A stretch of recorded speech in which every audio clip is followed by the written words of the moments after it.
LPU ప్లేస్మెంట్ల రికార్డులు సృష్టిస్తోంది. Final year student 2.5 కోట్ల ప్యాకేజ్ పొందుతున్నారు. 1700 మందికి పైగా ఎల్పియు స్టూడెంట్స్ 10 లక్షల నుంచి 2.5 కోట్ల ప్యాకేజెస్ పొందారు. విద్యా విప్లవం ప్రారంభమైంది లవ్లీ ప్రొఫెషనల్ యూనివర్సిటీలో. ఒక నిబద్ధత కలిగిన అధికారి వ్యక్తిత్వాన్ని హననం చేసేందుకు పచ్చమూకలు విశ్వ ప్రయత్నాలు చేస్తున్నాయి. రెవెన్యూ అధికారిగా మాజీ ముఖ్యమంత్రి వైఎస్ జగన్ కు ఓఎస్డీగా పనిచేసిన కృష్ణమోహన్ రెడ్డిపై బురద జల్లేందుకు ఈనాడు లాంటి పత్రికలు కుట్రలు చేస్తున్నాయి. కృష్ణమోహన్ రెడ్డి పనితీరు ప్రజల్లో చెరగని ముద్ర వేసింది. అలాంటి అధికారిపై పచ్చమూకలు పిచ్చి రాతలు రాస్తూ వికృతానందాన్ని పొందుతున్నాయి. రాజకీయ కక్ష కోసం ఒక నిజాయితీ అధికారిపై పచ్చమూకలు చేస్తున్న అబద్ధపు ప్రచారాన్ని చూసి ప్రజలు ఆవేదన చెందుతున్నారు. ఓఎస్డీ కృష్ణమోహన్ రెడ్డి అంటే కడప జిల్లాలో తెలియని వారుండరు. ఆర్డీఓ స్థాయి అధికారిగా పులివెందుల ఏరియా డెవలప్మెంట్ అథారిటీ పాడా ఓఎస్డీగా బాధ్యతలు చేపట్టిన ఆయన ఈ ప్రాంతవాసుల అభివృద్ధిపై చెరగని ముద్ర వేశారు. వైఎస్ రాజశేఖర్ రెడ్డి మొట్టమొదటిసారి ముఖ్యమంత్రి కాగానే పాడా ఏర్పాటు చేసి తన నియోజకవర్గాన్ని పూర్తి స్థాయిలో అభివృద్ధి చేయాలని తలచారు. దీనికి ఓ సమర్థుడైన అధికారి కావాలని భావించారు. దీనిలో భాగంగానే నిజాయితీ నిబద్ధతకు మారుపేరుగా ఉండి నిజామాబాద్లో ఆర్డీఓగా పనిచేస్తున్న కృష్ణమోహన్ రెడ్డి పేరు అందరూ సూచించారు. వెంటనే ఆయన్ను పాడా ఓఎస్డీగా నియమిస్తూ నిర్ణయం తీసుకున్నారు. అప్పటి నుంచి వైఎస్ రాజశేఖర్ రెడ్డి ముఖ్యమంత్రిగా ఉన్నన్నాళ్లు పులివెందుల ప్రాంత అభివృద్ధికి తనదైన శైలిలో కృషి చేశారు. ఓఎస్డీ కృష్ణమోహన్ రెడ్డి గారిని మద్యం కేసులో అనవసరంగా అభాండాలు వేసి అరెస్ట్ చేయడం జరిగింది. ఆయన ఎంతో నీతిపరుడనే ఉద్దేశంతోనే వైఎస్ జగన్మోహన్ రెడ్డి గారు ఆయనకు సర్వీస్ ఉన్నా కూడా టీఆర్ఎస్ ఇప్పించి తన దగ్గర ఓఎస్డీగా పెట్టుకోవడం జరిగింది. అంటే ఆయన నిబద్ధతను మనం ఒకసారి గుర్తు చేసుకోవచ్చు. పులివెందుల నియోజకవర్గంలో ప్రతి గ్రామంలోనూ కృష్ణమోహన్ రెడ్డి అంటే ఎవరో తెలిసే స్థాయిలో ఆయన ప్రజల మధ్యకు వెళ్లారు.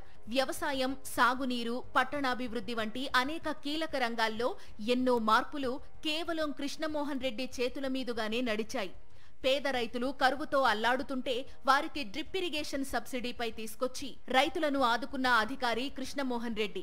ప్రతి పేదవాడికి పక్కా ఇంటిని అందించేందుకు ఆయన ఎంతో కృషి చేశారు. పులివెందుల రూపురేఖలు మారడంలో ఆయన పాత్ర చాలా కీలకం.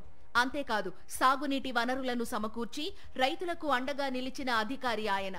అందుకే ఆయన పదవిలో ఉన్నా లేకున్నా పులివెందుల ప్రజలు కృష్ణమోహన్ రెడ్డిని ఇప్పటికీ ఓఎస్డీ సార్ అని ప్రేమగా పిలుచుకుంటారు. కోట్లాది రూపాయల నిధులు ఆనాడు వైఎస్ఆర్ మంజూరు చేస్తే వాటిని ప్రతి ఒక్క గడపకు చేరేలా కృష్ణమోహన్ రెడ్డి కృషి అధికం. ఒక్క పైసా అవినీతికి తావు లేకుండా ఆయన చేసిన సేవలు ఇప్పటికీ ప్రజలు గుర్తుంచుకున్నారు. అక్రమ మద్యం కేసులో ఓఎస్డీ కృష్ణమోహన్ రెడ్డి గారిని నానా ఇబ్బందులు పెడుతున్నారు. దివంగత ముఖ్యమంత్రి డాక్టర్ వైఎస్ రాజశేఖర రెడ్డి గారి హయాంలో ఆయన పులివెందుల ప్రాంతంలో ఓఎస్డీగా పనిచేసి అవినీతికి తావు లేకోకుండా చాలా నిజాయితీగా పనిచేసిన అధికారి కృష్ణమోహన్ రెడ్డి గారు. అటువంటి వ్యక్తులందరినీ కూడా కేవలం రాజకీయ కక్ష సాధింపు చర్యల్లో భాగంగా వారందరినీ ఇబ్బంది పెట్టి కేసుల్లో ఇరికించి వారందరినీ కూడా చాలా ఇబ్బంది పెడుతున్నారు. అంతేకాదు, అప్పటి కలెక్టర్ కృష్ణబాబు ఆధ్వర్యంలో మంచి పనితీరున్న అధికారిగా కృష్ణమోహన్ రెడ్డి అందరి ప్రశంసలు పొందారు. ఉదయం ఆఫీస్కు వస్తే రాత్రి వరకు పనిచేస్తూ నిత్యం ప్రజలను కలుస్తూ పేదల కష్టాలను తీర్చిన వ్యక్తి కృష్ణమోహన్ రెడ్డి. అన్నిటికంటే మిన్నగా ఎంతటి పేదవాడొచ్చినా ప్రేమతో కూర్చోబెట్టి మాట్లాడే అధికారి ఆయన.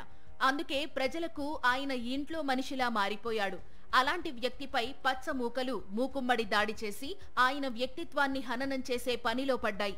కర్నూలులో ఎంఆర్ఓగా పనిచేసేటప్పుడు అబూ సలేం, మోనికా బేడీల స్థానికత సర్టిఫికెట్ పై ఈనాడు లాంటి పచ్చ పత్రికలు తప్పుదోవ పట్టించే ప్రచారానికి ఒడిగట్టాయి. ఆ కేసులో కృష్ణమోహన్ రెడ్డి కేవలం సాక్షి మాత్రమే. అంతేకాదు, ఆ కేసును సిబిఐ విచారించి కృష్ణమోహన్ రెడ్డికి క్లీన్ చిట్ కూడా ఇచ్చింది. అయినా ఎప్పుడో జరిగిన అంశాన్ని కక్ష కట్టి ఇప్పుడు తప్పుడు భాష్యాలు చెప్తూ తప్పుడు రాతలు రాయడంపై పులివెందుల వాసులు తీవ్రంగా తప్పుబడుతున్నారు. నిజంగా చూస్తే ఓఎస్డీ కృష్ణమోహన్ రెడ్డి సార్ని చూస్తే చాలా నిబద్ధత, నిస్వార్థమైన అధికారి ఆయన. ఇక్కడ పులివెందుల్లో ఆయన దాదాపు 5 సంవత్సరాలు పాడా ఓఎస్డీగా పనిచేసినారు. తర్వాత దాదాపు 20 ఏళ్లుగా ఆయన ప్రత్యక్షంగా పరోక్షంగా పులివెందుల ప్రాంత ప్రజలకు కావచ్చు, పులివెందుల ప్రాంతానికి కావచ్చు సేవ చేస్తున్న వ్యక్తి. అటువంటి వ్యక్తిని తీసుకొని పోయి జైలు పాలు చేయడము, అక్రమంగా కేసు బనాయించడము నిజంగా బాధాకరం.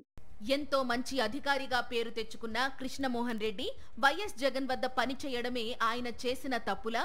జగన్ను టార్గెట్ చేసేందుకు కృష్ణమోహన్ రెడ్డి వ్యక్తిత్వాన్ని హననం చేసేందుకు కూడా పచ్చమూకలు వెనకాడటం లేదు. వీరి పిచ్చి రాతలు కూతలు చూసి ఆయన్ను దగ్గర్నుంచి చూసిన వారు ఆగ్రహాన్ని వ్యక్తం చేస్తున్నారు.